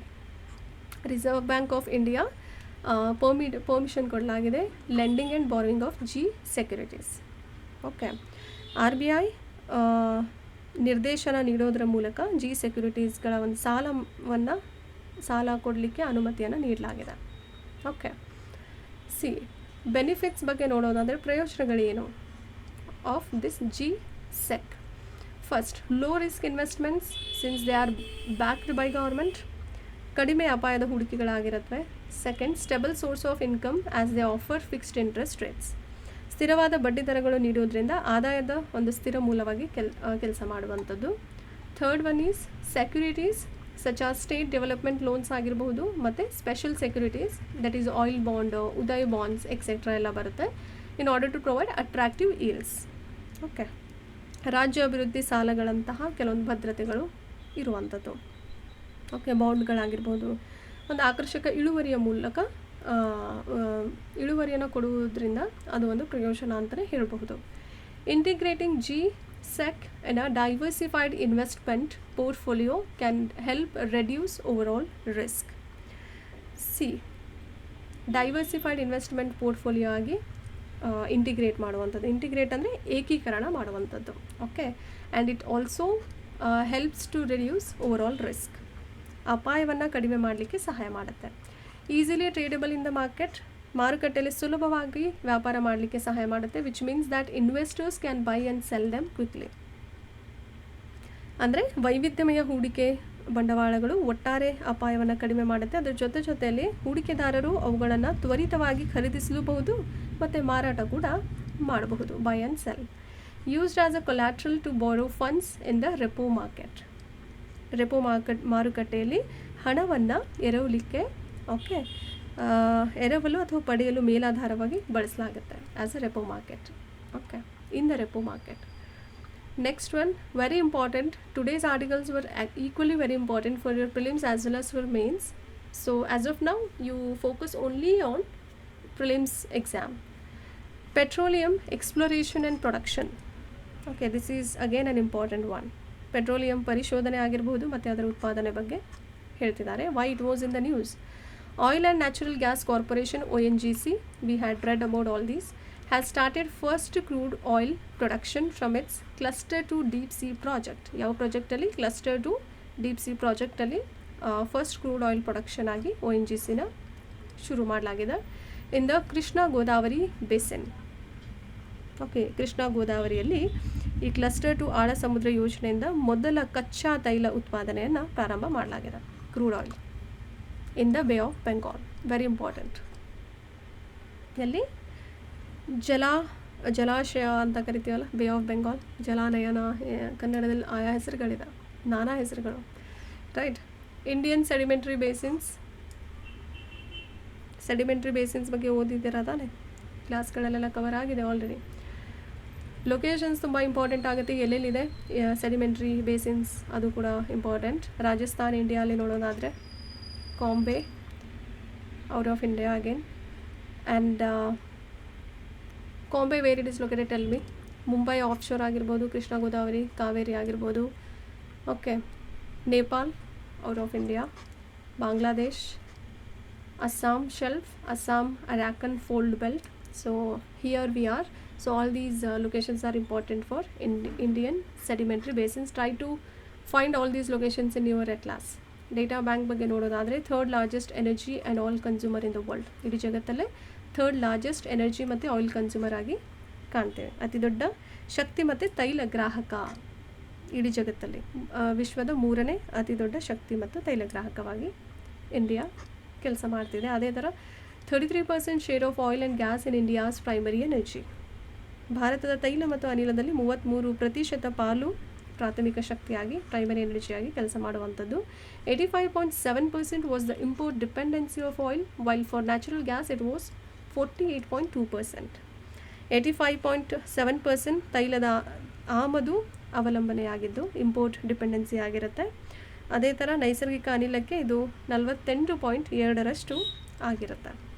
Okay, very important data and very easy to remember. Food processing industry, FPI ಅಂತ in ಶಾರ್ಟಲ್ಲಿ ಕರಿತೀವಿ, right? S every one. ಆಹಾರ ಸಂಸ್ಕರಣಾ ಉದ್ಯಮ ಅಂತ ಕನ್ನಡದಲ್ಲಿ ಕರೆಯಲಾಗುತ್ತೆ. Why it was in news, ಯಾಕೆ ಸುದ್ದಿಯಲ್ಲಿತ್ತು? India's processed food exports have grown 150% in the last 9 years. Okay, last 9 years, making agricultural products touch a value of about $53 billion. Okay, $53 billion ಅಂತ ಕರೆಯಲಾಗುತ್ತೆ. ಕಳೆದ 9 ವರ್ಷಗಳಲ್ಲಿ ಭಾರತದ ಸಂಸ್ಕರಿತ ಆಹಾರ ರಫ್ತುಗಳು 150% ಬೆಳೆದಿದ್ದು, ಕೃಷಿ ರಫ್ತುಗಳು ಸುಮಾರು $53 ಮೌಲ್ಯವನ್ನು ಮುಟ್ಟಿದೆ. 53 ಶತಕೋಟಿ ಡಾಲರ್ಗಳನ್ನು ರೀಚ್ ಆಗಿದೆ ಅಂತ. 53 ಶತಕೋಟಿ ಡಾಲರ್ಗಳಷ್ಟು ಮೌಲ್ಯವನ್ನು ಮುಟ್ಟಿದೆ, ರೀಚ್ ಔಟ್ ಆಗಿದೆ ಅಂತ ಹೇಳಲಾಗ್ತಿದೆ. ಅದೇ ಥರ ಡೇಟಾ ಬ್ಯಾಂಕ್ ಬಗ್ಗೆ ನೋಡೋದಾದರೆ, what is important more about this particular food industry? Okay, first in dairy production, ಹೈನುಗಾರಿಕೆಯಲ್ಲಿ ಮೊದಲನೇದಾಗಿರುವಂಥದ್ದು. ಸೆಕೆಂಡ್ ಇನ್ ಹಾರ್ಟಿಕಲ್ಚರ್ ಕ್ರಾಪ್ಸ್, ತೋಟಗಾರಿಕೆ ಬೆಳೆಗಳಲ್ಲಿ 2ನೇ ಸ್ಥಾನವನ್ನು ಹೊಂದಿರುವಂಥದ್ದು. ಎವರೇಜ್ ಆ್ಯನ್ಯುವಲ್ ಗ್ರೋತ್ ರೇಟ್ ಎಷ್ಟಿದೆ? 8.3% ಇನ್ ದ ಲಾಸ್ಟ್ 5 years. ಕಳೆದ 5 ವರ್ಷಗಳಲ್ಲಿ ಸರಾಸರಿ ವಾರ್ಷಿಕ ಬೆಳವಣಿಗೆ ಎಷ್ಟು ಆಗಿದೆ? 8.3%. 22.6% contribution in agri food exports in 21-22. ಕೃಷಿ ಆಹಾರದಲ್ಲಿ 22.6% ಕೊಡುಗೆಯನ್ನು 2021 ಮತ್ತು 2022ರಲ್ಲಿ ಮಾಡಿರುವಂಥದ್ದು. ಕಾಂಟ್ರಿಬ್ಯೂಷನ್ನು ಕೊಡುಗೆಯನ್ನು ಕೊಟ್ಟಿರುವಂಥದ್ದು. So this is all about food processing industry, and little bit few of the initiatives taken by the governments are Pradhan Mantri Kisan Sampada Yojana, PMKSY ಅಂತ in ಶಾರ್ಟಲ್ಲಿ ಕರೆಯಲಾಗುತ್ತೆ. It is a central sector scheme. Central sector ಅಂದರೆ complete ಆಗಿ ಕೇಂದ್ರ ಸರ್ಕಾರ ಫಂಡ್ನ ಕೊಡುವಂಥದ್ದು. For development of mega food ಪಾರ್ಕ್ಸ್ಗಳನ್ನು ಡೆವಲಪ್ ಮಾಡಲಿಕ್ಕೆ ಇಂಟಿಗ್ರೇಟೆಡ್ ಕೋಲ್ಡ್ ಚೈನ್ ಮತ್ತು ವ್ಯಾಲ್ಯೂ ಅಡಿಷನ್ ಇನ್ಫ್ರಾಸ್ಟ್ರಕ್ಚರ್ಗಳಾಗಿರ್ಬೋದು, food safety and quality assurance infrastructure, all of them were dealing under this particular Pradhan Mantri Kisan Sampada Yojana. Very important. Other initiatives includes Pradhan Mantri Formalization of Micro Food Processing Enterprises Scheme. Just have a glance about all these schemes. Production Linked Incentive Scheme for Food Processing Industry. Okay, liberalized FDI regime. Krishi Udan and Krishi Rail schemes. Okay, this have been launched. Okay, these are some of the initiatives taken by the government. See, next one, Pradhan Mantri Gram Sadak Yojana. Sadak ಅಂದರೆ ಏನು ಹೇಳಿ ನೋಡೋಣ. ಸಡಕ್ ಅನ್ನೋದು Hindi term ಇದು. ಸಡಕ್ ಅಂದರೆ ರಸ್ತೆನ ಏನಂತ ಕರಿತೀವಿ, ಸಡಕ್ ಅಂತ. ಗ್ರಾಮ್ ಅಂದರೆ ಗ್ರಾಮಗಳದು. Very easy. ಓಕೆ, ಆ ಹೆಸರಲ್ಲೇ ನಿಮಗೆ ಆನ್ಸರ್ ಸಿಗುತ್ತೆ. ಸಡಕ್ ಅಂದರೆ ರಸ್ತೆ ಕನ್ನಡದಲ್ಲಿ. ಸೊ ಅದು ಹಿಂದಿ ಟರ್ಮ್ ಸಡಕ್ ಅನ್ನೋದು. ಅಬೌಟ್ ಪ್ರಧಾನ ಮಂತ್ರಿ ಸಡಕ್ ಯೋಜನೆ ಬಗ್ಗೆ ಏನೇನು ಮಾಡಿದ್ದಾರೆ ಅಂತ ನೋಡೋದಾದರೆ, it started as a 100% centrally sponsored scheme. Sponsored ಅಂತ ಬಂದಾಗ ಸೆಂಟರು ಬರುತ್ತೆ, ಸ್ಟೇಟು ಬರುತ್ತೆ. Try to remember, sector is different, sponsor is different. Launched in the year 2000 to provide all weather rural road connectivity to eligible rural habitations. ಏನು ಹೇಳ್ತಿದ್ದಾರೆ? Anyone can say? Yes everyone, Pradhan Mantri Gram Sadak ಯೋಜನೆ ಕೇಳಿರ್ತೀರದಾನೆ. C, ಎಲ್ಲ ಹವಾಮಾನದ ಗ್ರಾಮೀಣ ರಸ್ತೆಯನ್ನು ಒದಗಿಸಲಿಕ್ಕೆ 2000 ಇಸ್ವಿಯಲ್ಲಿ ಪ್ರಾರಂಭವಾದಂತಹ ಒಂದು ಯೋಜನೆ ಇದಾಗಿದೆ. 100% ಕೇಂದ್ರ ಪ್ರಾಯೋಜಿತ ಯೋಜನೆಯಾಗಿ ಪ್ರಾರಂಭವಾಗಿರುವಂಥದ್ದು. ಅರ್ಹ ಗ್ರಾಮೀಣ ವಸತಿಗಳಿಗೆ ಸಂಪರ್ಕ ಕೊಡುವಂತಹ ಒಂದು ಯೋಜನೆಯಾಗಿ ಹೊರಹೊಮ್ಮಿದೆ. ಮಿನಿಸ್ಟ್ರಿ ಯಾವ್ದು ಬರುತ್ತೆ? ಮಿನಿಸ್ಟ್ರಿ ಆಫ್ ರೂರಲ್ ಡೆವಲಪ್ಮೆಂಟ್, ಗ್ರಾಮೀಣಾಭಿವೃದ್ಧಿ ಸಚಿವಾಲಯ ಅಂತ ಕರೆಯಲಾಗುತ್ತೆ. ರೈಟ್. ಎಲಿಜಿಬಿಲಿಟಿ, ಪಾಪ್ಯುಲೇಷನ್ ಸೈಜ್ ಎಷ್ಟಿರಬೇಕು? More than 500 in plain areas and more than 250 in hills and other difficult areas. ಜನಸಂಖ್ಯೆ ಗಾತ್ರ 500ಗಿಂತ ಜಾಸ್ತಿ ಬಯಲು ಪ್ರದೇಶಗಳಾಗಿರಬಹುದು ಮತ್ತು 250ಕ್ಕಿಂತ ಜಾಸ್ತಿ ಬೆಟ್ಟಗಳಾಗಿರಬಹುದು ಅಥವಾ ಇತರೆ ಕಷ್ಟಕರ ಪ್ರದೇಶಗಳಲ್ಲಿ ಎಲಿಜಿಬಿಲಿಟಿನ ಅರ್ಹತೆನ ಕೊಡಲಾಗಿದೆ. ಫಂಡಿಂಗ್ ಪ್ಯಾಟರ್ನ್, ನಿಧಿ ಯಾವ ಥರ, ಅದು ಮಾದರಿ ಯಾವ ಥರ ಕೊಟ್ಟಿದ್ದಾರೆ ಅಂತ ನೋಡೋದಾದರೆ, the funding pattern was revise to 60:40. As I said, 60 will be done by centre and 40 will be done by state.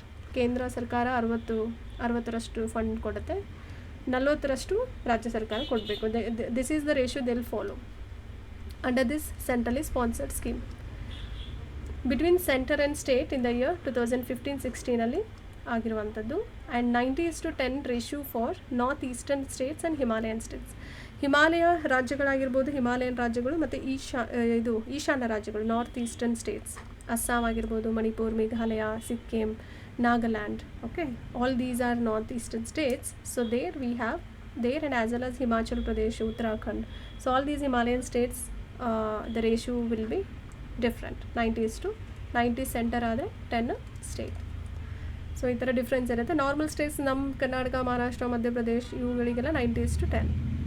ಕೆಲವೊಂದು ಸುದ್ದಿಗಳು ಚಿಕ್ಕದಾಗಿರುವಂಥ ಕೆಲವೊಂದು ಸುದ್ದಿಗಳ ಬಗ್ಗೆ ನೋಡೋದಾದರೆ, C, India becomes fourth largest stock market. 4ನೇ ಅತಿ ದೊಡ್ಡ ಸ್ಟಾಕ್ ಮಾರ್ಕೆಟ್ ಆಗಿ ಭಾರತ ಹೊರಹೊಮ್ತಾ ಇದೆ. ನೋಡೋಣ. See, India overtakes Hong Kong to become the world's 4th largest stock market. Stock ಮಾರ್ಕೆಟಲ್ಲಿ ಭಾರತ ಹಾಂಗ್ಕಾಂಗನ್ನು ಸಹ ಹಿಂದಕ್ಕೆ ಹಾಕಿಬಿಟ್ಟಿದೆ.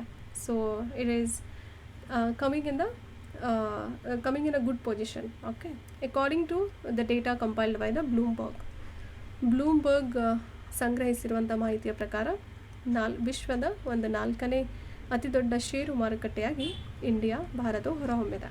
ಓಕೆ, ಸೊ ಅದೇ ಥರ ಸ್ಟಾಕ್ ಮಾರ್ಕೆಟ್ ಬಗ್ಗೆ ಹೇಳೋದಾದರೆ ಏನಿದು stock market? Do you know everyone?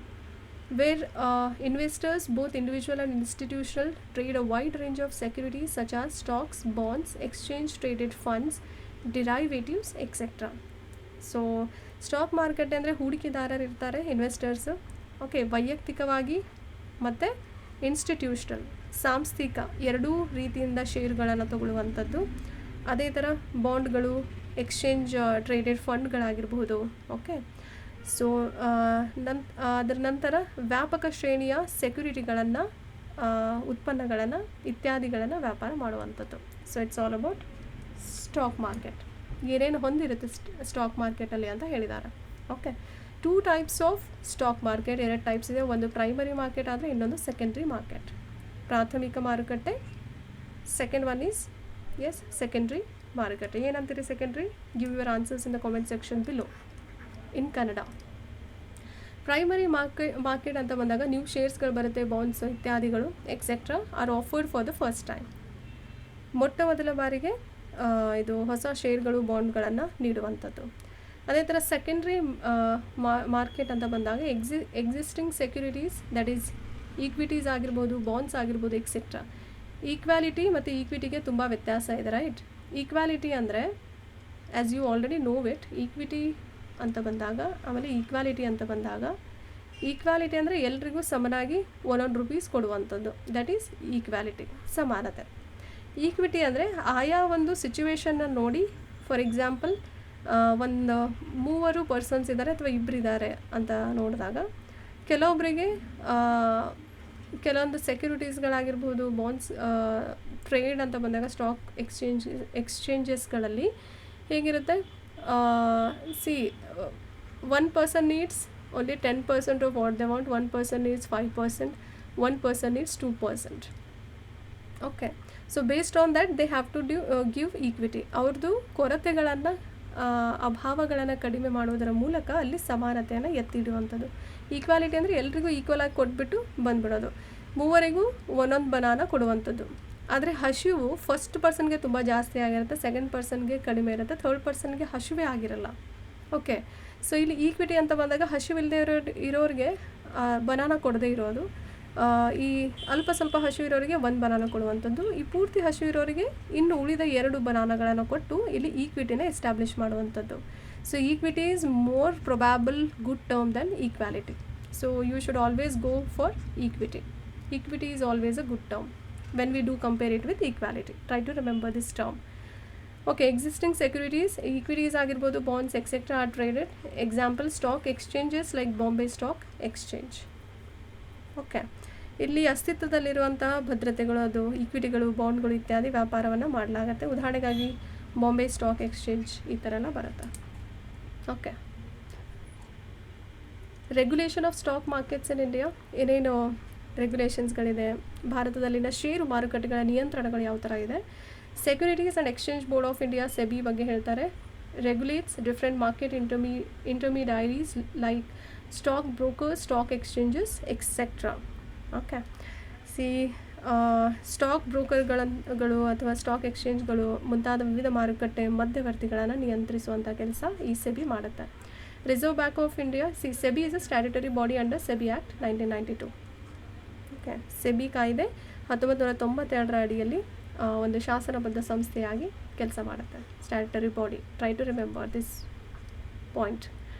Okay, reserve bank of India regulates government securities market etcetera.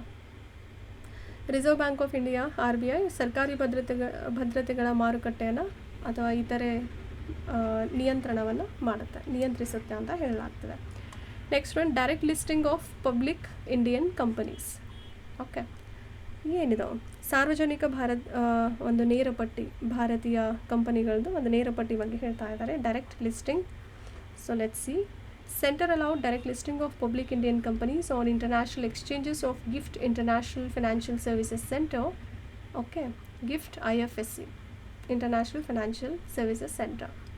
Okay, usually ಬ್ಯಾಂಕಲ್ಲಿ IFSC ಕೋಡ್ ಅಂತ ಇರುತ್ತೆ. This is not about all of that. Okay, centre ಏನು ಮಾಡಿದೆ, gift ಅನ್ನೋ ಒಂದು ಅಂತಾರಾಷ್ಟ್ರೀಯ ವಿನಿಮಯದಲ್ಲಿ ಸಾರ್ವಜನಿಕ ಭಾರತೀಯ ಕಂಪನಿಗಳ ಒಂದು ನೇರ ಪಟ್ಟಿಯನ್ನು ಕೇಂದ್ರವು ಅನುಮತಿ ನೀಡಿದೆ. ಓಕೆ, ಎಲ್ಲಿ? ಅಂತಾರಾಷ್ಟ್ರೀಯ ಹಣಕಾಸು ಸೇವಾ ಕೇಂದ್ರ, ಗಿಫ್ಟ್ IFSC, ಹಣಕಾಸು ಸೇವಾ ಕೇಂದ್ರ, ಫೈನಾನ್ಷಿಯಲ್ ಸರ್ವಿಸಸ್ ಇದು ಕೂಡ ಹೌದು, correct. This was enabled by companies rules ಬರುತ್ತೆ 2024 listing of equity shares in permissible jurisdictions. ಈ ಒಂದು ಕಂಪನಿಗಳ ನಿಯಮಗಳು 2024 ಅಡಿಯಲ್ಲಿ ಮಾಡಿರುವಂಥದ್ದು, ಇನೇಬಲ್ ಆಗಿರುವಂಥದ್ದು. Amendment to foreign exchange management, that is non debt instruments rules 2019. ಕೆಲವೊಂದು ಕಂಪನಿಗಳು ಅನುಮತಿ ನೀಡಿರುವಂತಂದರೆ ಇವುಗಳಿಂದ ಸಕ್ರಿಯಗೊಂಡಿರುವಂಥದ್ದು. ಎನೇಬಲ್ ಅಂದರೆ ಸಕ್ರಿಯಗೊಳಿಸಿದಂತಹ ಅಥವಾ ಸಕ್ರಿಯಗೊಳಿಸಲಾಗಿದೆ ಈ ಒಂದು ಆಯಾ ಕಂಪನಿಗಳಿಂದ, ಅಥವಾ ವಿದೇಶಿ ವಿನಿಮಯ ನಿರ್ವಹಣೆ ಆಗಿರ್ಬೋದು. So all these are very important. Okay, ನಿಯಮಗಳಿಗೆ ಇವುಗಳಿಗೆ ತಿದ್ದುಪಡಿ ಮಾಡುವಂಥದ್ದು. Direct listing scheme of FEMA rules 2019 provides framework for issuing and listing of equity shares of public Indian companies on international exchanges. Okay, FEMA ನಿಯಮಗಳ ಒಂದು ನೇರ ಪಟ್ಟಿ ಯೋಜನೆ 2019 ಸಾರ್ವಜನಿಕ ಭಾರತೀಯ ಕಂಪನಿಗಳ ಈಕ್ವಿಟಿ ಷೇರುಗಳನ್ನು ವಿತರಿಸಲಿಕ್ಕೆ ಮತ್ತು ಪಟ್ಟಿ ಮಾಡಲಿಕ್ಕೆ ಒಂದು ಚೌಕಟ್ಟನ್ನು ಒದಗಿಸುವಂಥದ್ದು. ಓಕೆ, ಅಂತಾರಾಷ್ಟ್ರೀಯ ವಿನಿಮಯದ ಮೂಲಕ. Okay, prior to this, Indian companies were not allowed to issue or list equity shares abroad.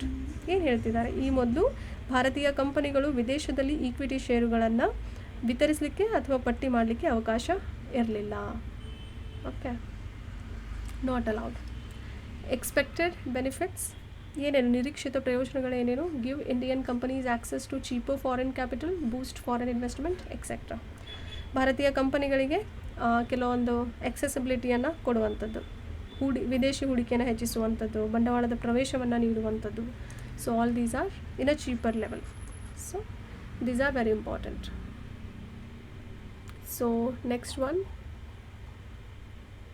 see here we have more than 1100 government schemes. More than ಅಂದರೆ 1100ಕ್ಕಿಂತ ಜಾಸ್ತಿ ಗೌರ್ಮೆಂಟ್ ಸ್ಕೀಮ್ಸ್ಗಳು ಮತ್ತು programmes run by centre and states have been notified to use Aadhaar. Some of them R.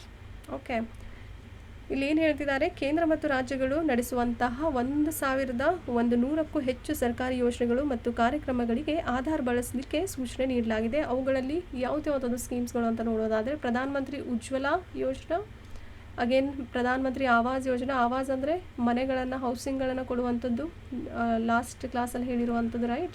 So try to remember. Awas ಅಂದರೆ ಧ್ವನಿ ಅಂತ ಆಗುತ್ತೆ, Hindi term ಅದು. ಸೊ ಆವಾಸ್ ಯೋಜನಾ ಅಂತ ಬಂದಾಗ always remember it is related to providing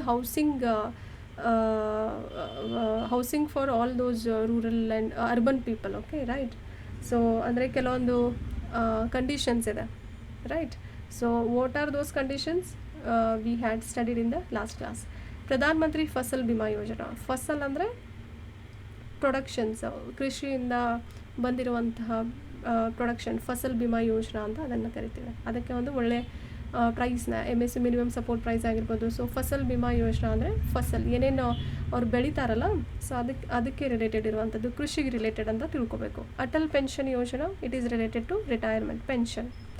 So all these really required Aadhaar to access all these schemes, right? 16th Finance Commission anta nododadre, see very important.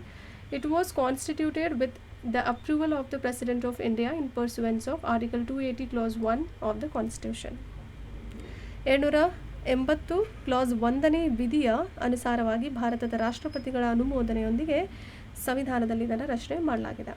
The government appointed Arvind Panagaria, that is he was a former vice chairman of Niti Aayog as the chairman, and members would be notified separately. ಸರ್ಕಾರವು ಅರವಿಂದ್ ಪನಗಾರಿಯಾ ಇವರನ್ನು ನೀತಿ ಆಯೋಗದ ಮಾಜಿ ಉಪಾಧ್ಯಕ್ಷರಾಗಿದ್ದರು, ಅವರನ್ನು ಅಧ್ಯಕ್ಷರನ್ನಾಗಿ ನೇಮಿಸಿದೆ ಮತ್ತು ಸದಸ್ಯರಿಗೆ ಪ್ರತ್ಯೇಕವಾಗಿ ನೋಟಿಫೈ ಮಾಡಲಾಗುತ್ತೆ, ಸೂಚನೆ ಮಾಡಲಾಗುತ್ತೆ ಅಥವಾ ನೀಡಲಾಗುತ್ತೆ ಅಂತ ಹೇಳ್ತಿದ್ದಾರೆ. See few more important facts about 15th Finance Commission chaired by N.K. Singh. Finance commission ಬಗ್ಗೆ ಗೊತ್ತಿರುತ್ತಲ್ಲ, ಹಣಕಾಸು ಆಯೋಗ. 15ನೇ ಹಣಕಾಸು ಆಯೋಗದ ಆಯೋಗ ಯಾರ ಅಧ್ಯಕ್ಷತೆಯಲ್ಲಿ ನಡೀತು? ಎನ್ ಕೆ ಸಿಂಗ್ ಅವರ ಅಧ್ಯಕ್ಷತೆಯಲ್ಲಿ. Setup in the year 2017 made recommendations for 2021 and 2022 to 25 to 26. 2020-21, 21-22 ಮತ್ತು 25-26 ಕೆಲವೊಂದು ಶಿಫಾರಸುಗಳನ್ನು ಮಾಡಲಾಯಿತು. 2017 ಇದನ್ನು ಸ್ಥಾಪಿಸಲಾಯಿತು. Okay. For vertical devolution the share of states in central taxes is to be 41%. ಒಂದು ವಿಕೇಂದ್ರೀಕರಣಕ್ಕಾಗಿ ಕೇಂದ್ರ ತೆರಿಗೆಗಳಲ್ಲಿ ರಾಜ್ಯಗಳ ಪಾಲು 41% ಆಗಿರಬೇಕು, 41%. Suggested to reduce fiscal deficit to 4% of GDP by 25 to 26. 2025-26 ವೇಳೆಗೆ ವಿತ್ತೀಯ ಕೊರತೆಯನ್ನು GDPಯ 4% ತಗ್ಗಿಸಲಿಕ್ಕೆ ಸೂಚನೆ ಮಾಡಲಾಗಿದೆ. Gave 6 criterias for horizontal devolution. Horizontal ಡಿವಲ್ಯೂಷನ್ಗೆ 6 ಮಾನದಂಡಗಳನ್ನು ನೀಡಲಾಗಿದೆ. ವರ್ಟಿಕಲ್ ಡಿವಲ್ಯೂಷನ್ ಕೂಡ ಇದೆ, ಹಾರಿಜಾಂಟಲ್ ಅಂದರೆ ಈ ಥರ ಇರುವುದು ಹಾರಿಜಾಂಟಲ್, ವರ್ಟಿಕಲ್ ಅಂದರೆ this is vertical. Okay, try to know the difference. Direct tax to GDP ratio. See this is how it works. GDP ratio rose to 15-year high. ನೇರ ತೆರಿಗೆ GDP ಅನುಪಾತ 15 ವರ್ಷದ ಒಂದು ಹೈ ಲೆವೆಲಲ್ಲಿ ಬಂದಿದೆ ಅಂತ ಹೇಳ್ತಿದ್ದಾರೆ. ನೋಡೋಣ. Financial year 23 is very important. This direct tax to GDP ratio rose to 15-year high. ಈ ಒಂದು ನ್ಯೂಸಲ್ಲಿ ಬಂದಿರುವಂತಹ ಆರ್ಟಿಕಲ್ ಬಗ್ಗೆ ಹೇಳೋದಾದರೆ, ಲಾಸ್ಟ್ ಇಯರ್ ಫೈನಾನ್ಷಿಯಲ್ ಇಯರ್ 23ಯಲ್ಲಿ central board of direct taxes data shows. So ಈ ಒಂದು financial year 23 central board of direct taxes ಏನಿದೆ ಅಲ್ಲ, ಈ ಡೇಟಾ ಇದರಲ್ಲಿ ನೇರ ತೆರಿಗೆ ಮತ್ತು GDP ಅನುಪಾತ 15 ವರ್ಷಗಳ ಗರಿಷ್ಠ ಮಟ್ಟಕ್ಕೆ ಏರಿದೆ ಅಂತ ಹೇಳ್ತಿದ್ದಾರೆ. ಹೈಲೈಟ್ಸ್ ಏನು, ಕೀ ಹೈಲೈಟ್ಸ್ ಅಂತ ನೋಡೋದಾದರೆ, see direct tax to GDP ratio reached 15-year high at 6.11% of GDP in the year financial year 23. ಎಷ್ಟು? 6.11% GDPಯು 15 ವರ್ಷಗಳ ಒಂದು ಗರಿಷ್ಠ ಮಟ್ಟವನ್ನು ತಲುಪಲಾಗಿದೆ ಅಂತ ಹೇಳ್ತಿದ್ದಾರೆ. Okay. So direct tax to GDP ratio gives an estimate of a country's ability to mobilise resources to fuel its development. ಕೆಲವೊಂದು ರಿಸೋರ್ಸಸ್ಗಳನ್ನು ಮೊಬಿಲೈಸ್ ಮಾಡಲಿಕ್ಕೆ ಅಥವಾ ಅದನ್ನು ಅಭಿವೃದ್ಧಿಪಡಿಸಲಿಕ್ಕೆ ಈ ಒಂದು direct tax to GDP ratio will help. It will help to estimate country's ability. Okay.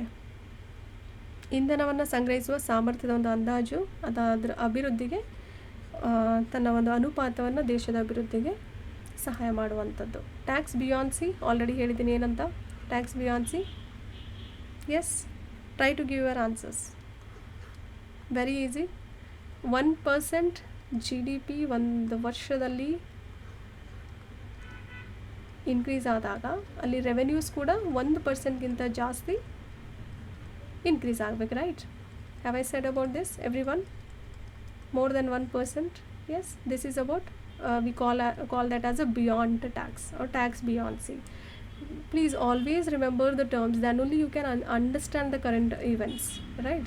However, declined ಅಂದರೆ ಕಡಿಮೆ ಆಗಿದೆ from 2.52 to 1.18 compare to the previous year. Last ಕಳೆದ ವರ್ಷದಲ್ಲಿ ಕಂಪೇರ್ ಮಾಡಿದಾಗ ಇವಾಗ ಟ್ಯಾಕ್ಸ್ ಬಿಯಾನ್ಸಿ ಕಡಿಮೆ ಆಗಿದೆ.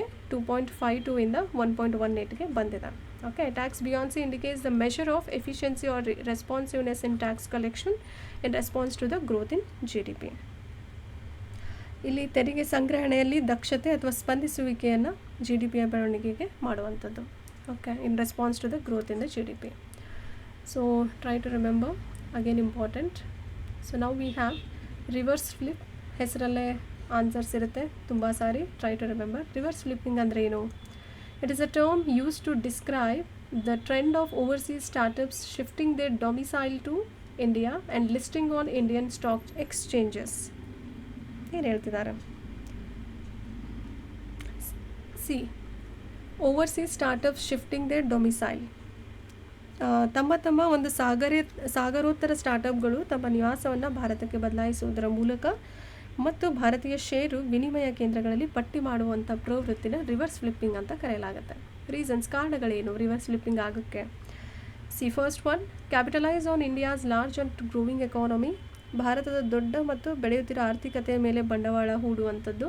ಓಕೆ, ಬಂಡವಾಳದ ಒಂದು ಹೂಡಿಕೆ ಆಗಿರ್ಬೋದು. Access to deeper pools of venture capital. Okay, see ಕೆಲವೊಂದು ಪೂಲ್ಸ್ಗಳಿರುತ್ತೆ, deeper pools. So will get that accessibility of getting that venture capital.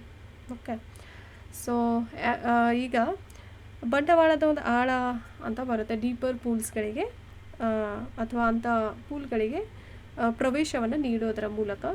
So ಇದು ಕೂಡ ರಿವರ್ಸ್ ಫ್ಲಿಪ್ಪಿಂಗ್ಗೆ ಕಾರಣ ಆಗಬಹುದು ಅಂತ ಹೇಳಲಾಗ್ತದೆ. These were the 2 important reasons. Momentum investing, about this particular term, what it actually means, ಏನಿದ್ರ ಅರ್ಥ? It refers to a style of investing where in investors, ಹೂಡಿಕೆದಾರರ ಬಗ್ಗೆ ಇದೆ, investors purchase assets such as stocks ಆಗಿರಬಹುದು ಅಥವಾ ಬಾಂಡ್ಸ್ಗಳನ್ನು ಹೂಡಿಕೆದಾರರು purchase ಮಾಡ್ತಾರೆ.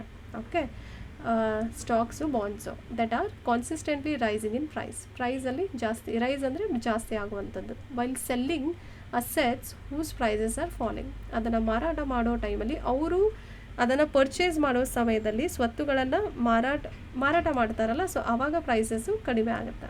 So that is all about momentum investing. Right, ಹೂಡಿಕೆದಾರರ ಹೂಡಿಕೆಯ ಶೈಲಿಯನ್ನು ಸೂಚನೆ ಮಾಡುವಂಥದ್ದು ಮತ್ತು ಸ್ವತ್ತುಗಳನ್ನು ಮಾರಾಟ ಮಾಡುವಾಗ ಸ್ಥಿರವಾದ ಒಂದು ಏರುತ್ತಿರುವ ಷೇರುಗಳ ಬೆಲೆಯಲ್ಲಿ ಮಾರಾಟ ಮಾಡುವಂಥದ್ದು. ಅದೇ ಥರ ಬಾಂಡ್ಗಳಂತಹ ಸ್ವತ್ತುಗಳನ್ನು ಖರೀದಿಸುವಾಗ ಅವುಗಳ ಬೆಲೆಯೇನಾಗುತ್ತೆ? ಕುಸಿಯುತ್ತಿವೆ ಅಂತ ಹೇಳ್ತಿದ್ದಾರೆ. ಸೆಲ್ಲಿಂಗ್ ಅಂದರೆ ಇವರು ಮಾರಾಟ ಮಾಡ್ತಿರ್ಬೇಕಾದ್ರೆ, ಓಕೆ, ವೈಲ್ ಸೆಲ್ಲಿಂಗ್ ಅಸೆಟ್ಸ್, ಆ ಸ್ವತ್ತುಗಳನ್ನು ಮಾರಾಟ ಮಾಡ್ತಿರ್ಬೇಕಾದ್ರೆ ಪ್ರೈಸ್ಗಳು ಹೂಸ್ ಪ್ರೈಸಸ್ ಆರ್ ಫಾಲಿಂಗ್, ಕಡಿಮೆ ಆಗ್ತಿದೆ ಪ್ರೈಸು. ಓಕೆ, ದರಗಳು ಕಡಿಮೆ ಆಗ್ತಾ ಬರ್ತಿದೆ. ಅಸೆಟ್ಸ್ ಪರ್ಚೇಸ್ ಮಾಡ್ತಿರ್ಬೇಕಾದ್ರೆ ಆವಾಗ ಏನಾಗುತ್ತೆ? ದಟ್ ಆರ್ ಕಾನ್ಸಿಸ್ಟೆಂಟ್ಲಿ ಅಂದರೆ ಕಂಟಿನ್ಯೂಯಸ್ ಆಗಿ ಅದು ದರಗಳು ಜಾಸ್ತಿ ಆಗ್ತಾ ಹೋಗೋದು. Purchase and sell. ಪರ್ಚೇಸ್ ಇದ್ದಾಗ ಏನಾಗುತ್ತೆ? ಪ್ರೈಸ್ಗಳು ಇನ್ಕ್ರೀಸ್ ಆಗುತ್ತೆ. ಸೆಲ್ ಮಾಡ್ತಿರ್ಬೇಕಾದ್ರೆ ಪ್ರೈಸ್ಗಳು ಕಡಿಮೆ ಆಗ್ತಾ ಬರುತ್ತೆ. So this is the formula behind momentum investing. You can try remembering in this short ways. Iron ore distribution ಇಂಡಿಯಾಲಿ ಯಾವುದೇ ಥರ ಆಗುತ್ತೆ, ಹೇಗೆ ಡಿಸ್ಟ್ರಿಬ್ಯೂಷನ್ ಆಗಿದೆ? Let's check. ಕಬ್ಬಿಣದ ಅದಿರು ಅಂತ ಕರಿತೀವಿ. ಇದರ ವಿತರಣೆ ಭಾರತದಲ್ಲಿ ಯಾವ್ಯಾವ ಒಂದು ಏರಿಯಾಸಲ್ಲಿದೆ ಅನ್ನೋದು ತುಂಬ ಇಂಪಾರ್ಟೆಂಟ್. ಐರನ್ ಓರ್ ಮೈನ್ಸ್ ಎಲ್ಲೆಲ್ಲಿದೆ? ಒಡಿಶಾ, ಜಾರ್ಖಂಡ್ ಬೆಲ್ಟ್ ಆಗಿರ್ಬೋದು, ದುರ್ಗ್ ಬ್ಯಾಸ್ಟರ್ ಅಂತಲೂ ಕರೀತಾರೆ, Chandrapur belt. Okay, Maharashtra Goa belt, Ballari, Chitradurga, Chikkamagaluru, Tumakuru belt. So these were the 4 belts we have. Here are the location: Chandrapur, Durg, okay, Mayurbhanj, Kenduzar, Bailadila, Ballari, Tumkur, Chikmagalur, Kudremukh, Chitradurga, Goa, Ratnagiri. All these are important locations.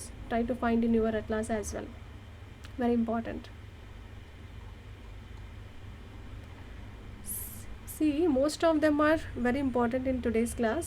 Try not to skip it. Urea gold. Yes, everyone. Urea gold ಬಗ್ಗೆ ಕೇಳಿರ್ತೀರ ತಾನೆ? Urea gold is a sulfur coated urea. Sulphur ಲೇಪಿತವಾಗಿರುವಂಥ ಯೂರಿಯಾನ urea gold ಅಂತ ಕರಿತೀವಿ. It is a non organic slow release fertiliser and is a generally prepared by coating preheated urea granules with molten sulphur. ಇದು ಸಾವಯವವಲ್ಲದ ನಿಧಾನವಾದಂತಹ ಬಿಡುಗಡೆ, slow release fertiliser ಅಂದರೆ ಗೊಬ್ಬರವಾಗಿದೆ ಅಂತ ಹೇಳ್ತಿದ್ದಾರೆ. ಓಕೆ, ಆ್ಯಂಡ್ ಕರಗಿದ ಗಂಧಕದೊಂದಿಗೆ ಪೂರ್ವಭಾವಿಯಾಗಿ ಕಾಯಿಸಲ್ಪಟ್ಟ ಯೂರಿಯಾ ಕಣಗಳನ್ನು ಲೇಪಿಸುವ ಮೂಲಕ ತಯಾರಿಸಲಾಗುತ್ತೆ. ಹೇಗೆ ಅದನ್ನು ತಯಾರು ಮಾಡ್ತಾರೆ ಅನ್ನೋದ್ರ ಬಗ್ಗೆ ಹೇಳಿದ್ದಾರೆ. Okay, it is a non organic slow release fertiliser, ಗೊಬ್ಬರ. Okay, sulphur coating ensures a more gradual release of nitrogen. Sulphur ಲೇಪನವು ಸಾರಜನಕ ಅಂತ ಕರಿತೀವಿ, ನೈಟ್ರೋಜನ್ನ. ರೈಟ್, ಸಾರಜನಕದ ಹೆಚ್ಚು ಕ್ರಮೇಣ ಬಿಡುಗಡೆಯನ್ನು ಖಾತ್ರಿಗೊಳಿಸುತ್ತೆ. It prolongs the urea action, thus helping plants to stay greener for longer time. Urea ಕ್ರಿಯೆಯನ್ನು ವಿಸ್ತಾರ ಮಾಡುತ್ತೆ. ಅದ್ರ ಜೊತೆಯಲ್ಲಿ ಹೀಗೆ ಮಾಡೋದ್ರಿಂದ, ವಿಸ್ತರಿಸೋದ್ರಿಂದ, ಪ್ರೊಲಾಂಗ್ಸ್ ಅಂದರೆ ವಿಸ್ತಾರ ಮಾಡೋದ್ರಿಂದ ಸಸ್ಯಗಳು ಕೂಡ ಹೆಚ್ಚು ಕಾಲ ಹಸಿರಾಗಿರಲಿಕ್ಕೆ ಸಹಾಯ ಮಾಡುವಂಥದ್ದು. It will increase efficiency and reduce frequent application of fertilizer, thus enhancing soil health. ಇದು ದಕ್ಷತೆಯನ್ನು ಹೆಚ್ಚಿಸುತ್ತೆ. ಎಫಿಷಿಯನ್ಸಿ ಅಂದರೆ ದಕ್ಷತೆಯನ್ನು, ಪರ್ಫಾರ್ಮೆನ್ಸ್. ಲೆಟ್ ಅಸ್ ಸೇ 100%ಗೆ ಎಷ್ಟಾಗುತ್ತೆ efficiency. This is all about ದಕ್ಷತೆ. ಓಕೆ, ಎಫಿಷಿಯನ್ಸಿನ ಇದೇ ಥರ ಇಂಡಿಕೇಟ್ ಮಾಡ್ತೇವೆ, right. Again, reduce frequent application of fertiliser. ರಸಗೊಬ್ಬರಗಳ ಆಗಾಗ್ಗೆ ಬಳಕೆಯನ್ನು ಸಹ ಕಡಿಮೆ ಮಾಡಲಾಗುತ್ತೆ. ಹೀಗಾಗಿ ಮಣ್ಣಿನ ಫಲವತ್ತತೆಯು ಕೂಡ ಸರಿಯಾಗಿರುತ್ತೆ. ಸಾಯಿಲ್ ಹೆಲ್ತ್ ಅವ್ರ ಸಾಯಿಲ್ ಫರ್ಟಿಲಿಟಿ ಅಂತಲೂ ಹೇಳ್ಬೋದು. ಓಕೆ, ಸಾಯಿಲ್ ಫರ್ಟೈಲ್ ಆಗಿರೋಕ್ಕೆ ಸಹಾಯ ಮಾಡುತ್ತೆ. And next, future of growth report 2024. C, ಬೆಳವಣಿಗೆಯ ವರದಿಯ ಒಂದು ಭವಿಷ್ಯ 2024 ಬಗ್ಗೆ ಹೇಳೋದಾದರೆ, ಈ ರಿಪೋರ್ಟ್ ಯಾರು ಪಬ್ಲಿಷ್ ಮಾಡಿದ್ರು, that is most important. Published by the world economic forum. So this is important. ಆಪ್ಷನ್ಸಲ್ಲಿ ಕೊಡ್ತಾರೆ ಎಕ್ಸಾಮಲ್ಲಿ, ಈಗ ಕ್ವೆಶನ್ ಪೇಪರಲ್ಲಿ. It is published by world bank. Okay, first option. Second one UNDP. Okay, in order to confuse you. Okay, WEF, world economic forum. Okay, fourth one is none of the above NOTA ಅಂತ ಕೊಡಲಾಗುತ್ತೆ. So you should go with WEF. This future of growth report 2024 was published by World Economic Forum is the right option. So in this way you need to learn and understand the pattern, how they are actually asking or framing the questions. Based on that you have to read and revise multiple times, guys. So that is what help you to understand in a real manner, so that you can eliminate the wrong options and keep yourself with the right one, so that you can gain more marks to qualify and to clear the preliminary exam. Once you qualify prelims, again for mains we all will be there to guide you again. So, okay, don't waste your time at this particular moment, because this is the peak and very important high time for revising. Okay, don't go behind every new topics. Whatever you have read these many days, try to revise and revisit every weekends, so that you can keep it for a longer duration. Hope you are doing well. On this particular note, I am signing off for today's class. We'll meet up in the next upcoming class. So thank you everyone.